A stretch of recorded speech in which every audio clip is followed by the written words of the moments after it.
আসসালামু আলাইকুম সুপ্রিয় শিক্ষার্থীরা, আমি এখন নবম শ্রেণীর ইংরেজি প্রথম পত্রের একটি খাতার মূল্যায়ন করছি। এর উদ্দেশ্য হচ্ছে যে প্রশ্নপত্রের উত্তর করতে গিয়ে যে বিষয়গুলো আমাদের খেয়াল রাখতে হবে এবং যেভাবে লিখলে একজন পরীক্ষক বা এক্সামিনার খাতা দেখতে বা মূল্যায়ন করতে স্বাচ্ছন্দ্য বোধ করেন। তো আমরা প্রথমেই দেখতে পাচ্ছি যে answer to the question number 1 1 নং প্রশ্নের উত্তর দিয়ে শুরু হয়েছে। এখানে আমরা অ্যান্সার শব্দটি শর্ট ফর্ম না লিখে ফুল ফর্মে লিখব। আমরা আরও একটা বিষয় লক্ষ্য করছি যে 1 নং প্রশ্নের উত্তর শেষ হয়ে কিছু জায়গা রয়েছে, ফাঁকা রয়েছে। এখানে ফাঁকা রাখাটাই বেটার, কারণ 2 নং প্রশ্নের উত্তর এখানে পুরোটা হবে না। অতএব পরের পৃষ্ঠা থেকে 2 নং প্রশ্নের উত্তর শুরু করা হয়েছে।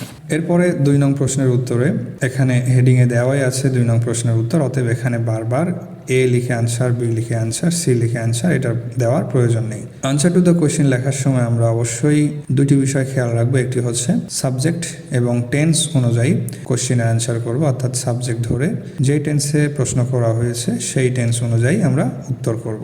এই প্রশ্নটি ছিল হচ্ছে when and where was Pritilata born, অর্থাৎ প্রশ্নটি ছিল পাস্ট টেন্সে, এই জন্য উত্তর করা হয়েছে পাস্ট টেন্স দিয়ে Pritilata was born in Chattogram. এরপরে আরো একটি বিষয় লক্ষ্য করছি যে একটি প্রশ্নের উত্তরের পরে একটু ফাঁকা রেখে পরের প্রশ্নের উত্তর শুরু করা হয়েছে। It's a good sign.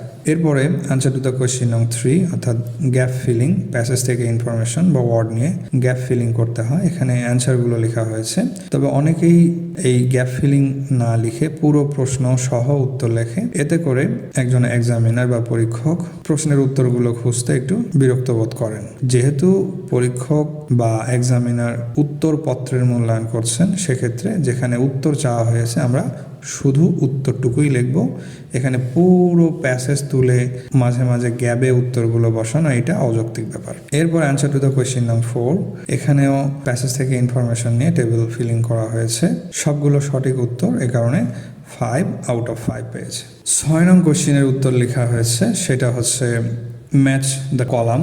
3টি কলাম থাকে এ, বি এবং সি। প্রথম কলামে থাকে এ, অর্থাৎ A B C serial wise, এবং দ্বিতীয় কলামগুলোতে রোমান সংখ্যা থাকে। এই ধরনের প্রশ্নের উত্তর করতে অবশ্যই প্রশ্নের শুরুতেই আমরা ম্যাচিং কোন কলামের সাথে কোন অংশের ম্যাচ হয়েছে সেইটা আমরা উল্লেখ করে দেব। এরপরে সেন্টেন্সগুলো সঠিকভাবে বা মিনিং অনুযায়ী লিখব। এখানে আমরা দেখতে পাচ্ছি এই পরীক্ষার্থী হুবহু লিখেছে, তবে পরের ম্যাচগুলো যথাযথ না হয় ভুল হিসেবে গণ্য হয়েছে। এরপরে 8 নং অ্যান্সার বা রিঅ্যারেঞ্জ যখন আমরা লিখব, শুধু উত্তরগুলোই লিখব না। এর সঠিক ওয়ে হচ্ছে আমরা প্রথমে বক্স করব এবং বক্সে যে কয়টি অপশন থাকবে সেই অনুযায়ী আমরা 1 2 3 4 5 6 7 8 এভাবে সিরিয়াল ওয়াইজ বক্সে সংখ্যাগুলো বসাবো এবং তার নিচ দিয়ে সঠিক উত্তরগুলো সিরিয়াল ওয়াইজ আমরা বসাবো।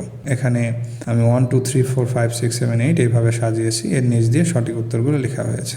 সবশেষে সেন্টেন্সগুলোকে প্যারাগ্রাফ আকারে সাজিয়ে লিখব। এরপর 8 নং অ্যান্সার, 8 নং কোয়েশ্চেনের অ্যান্সার লিখেছে অ্যান্সার ফ্রম পোয়েমস, কবিতা থেকে উত্তর। এখানেও একটি অ্যান্সার শেষ করার পরে পর্যাপ্ত পরিমাণ জায়গা রেখে পরের অ্যান্সার শুরু করা হয়েছে। 9 নং কোয়েশ্চেনের অ্যান্সার হচ্ছে অ্যান্সার ফ্রম স্টোরিজ, গল্প থেকে উত্তর। উত্তরগুলো সঠিকই হয়েছে, যার কারণে 9 আউট অফ 10 পেয়েছে। আনসার টু দ্য কোয়েশ্চেন নং 5, 5-এ প্যাসেজ থেকে সামারি লিখতে হয়। তো আমরা যখন সামারি লিখব তখন অবশ্যই একটু আলাদাভাবে লেখার চেষ্টা করব, অথবা সিনোনিম ওয়ার্ড ইউজ করে সামারিটা উপস্থাপন করব। তবে অনেকেই পুরো প্যাসেজ অথবা প্যাসেজের কিছু অংশ হুবহু উঠিয়ে দেয়, এর কারণেই সে তার যে প্রাপ্ত নম্বর সেইটা পায় না। তবে সামারি লেখার ক্ষেত্রে আমরা একদম 2-3 পৃষ্ঠা না লিখে 1 পৃষ্ঠা বা ঊর্ধ্বে গেলে 1.5 পৃষ্ঠা আমরা লিখতে পারি। তবে খুব ভালো হয় যদি 1 পৃষ্ঠার মধ্যে আমরা কমপ্লিট করতে পারি, কারণ সামারির উদ্দেশ্যই হচ্ছে সারাংশ, প্যাসেজের সারাংশ। এখানে আমাদের ব্যাখ্যা বিশ্লেষণের কিছু নেই যে আমাদের 2 থেকে 3 পৃষ্ঠা লিখতে হবে। আমরা মূল যেই কথা বা থিম, ওইটা যদি আমরা হাফ পৃষ্ঠা বা 8 থেকে 10 লাইনের মধ্যে কমপ্লিট করতে পারি তাহলে ওইটাই এনাফ। কাটা দেওয়ার ক্ষেত্রে আমরা প্রতিটি লাইন আলাদা আলাদাভাবে এভাবে না কেটে আমাদের যতটুকু অপ্রয়োজনীয় বা ভুল হয়েছে ততটুকু আমরা এভাবে ক্রস দিয়ে কাটা দেব। বারবার ঘষা মাজা করার প্রয়োজন নেই। আর যদি আমরা সংক্ষেপে এভাবে ক্রস দিয়ে কাটা দিই তাহলে খাতার সৌন্দর্য বজায় থাকে। 10 নম্বরের অ্যান্সার আমরা একটু দেখতেই পাচ্ছি যে 9-এর পরে 5, এরপরে 10, এভাবে অ্যান্সারগুলো এলোমেলো করে লেখা হয়েছে। আমরা যথাযথভাবে কোশ্চিনের যে পার্টগুলো থাকবে সেই পার্ট বরাবর অ্যান্সার করার চেষ্টা করব। এমন না যে পার্ট এ কমপ্লিট না হতেই পার্ট বি এ চলে গেলাম, অথবা পার্ট বি লিখতে লিখতে তার মাঝে আবার পার্ট এ শুরু করলাম। এভাবে লেখার অনুমতি নেই। তবে এটা নির্ভর করবে একজন এক্সামিনারের উপরে বা শিক্ষকের উপরে, যিনি খাতা মূল্যায়ন করবেন। 10 নম্বরে একটি স্টোরি লিখতে হয়েছে, হ্যাপি কোবলার। স্টোরি লিখতে গিয়ে আমরা অবশ্যই গল্পটি পরিপূর্ণ আকারে লিখব। এমন না যে গল্পটি আমি বানিয়ে লিখব, কারণ গল্পগুলো ফিক্সড, তো এখানে বানিয়ে লেখার কোনো অপশন নেই। এরপরে এখানে 10 নং প্রশ্নের পরে 11 নং প্রশ্নের উত্তর লেখা হয়েছে। 11 নং কোশ্চেনের অ্যান্সার পরের পেজ থেকেও শুরু করা যেত, যেহেতু ওইটা পুরোটা এখানে কভার হয় নাই। 11 নং প্রশ্নে হচ্ছে ডায়লগ লিখতে হচ্ছে, হেলাল এবং বেলালের মধ্যে একটি ডায়লগ।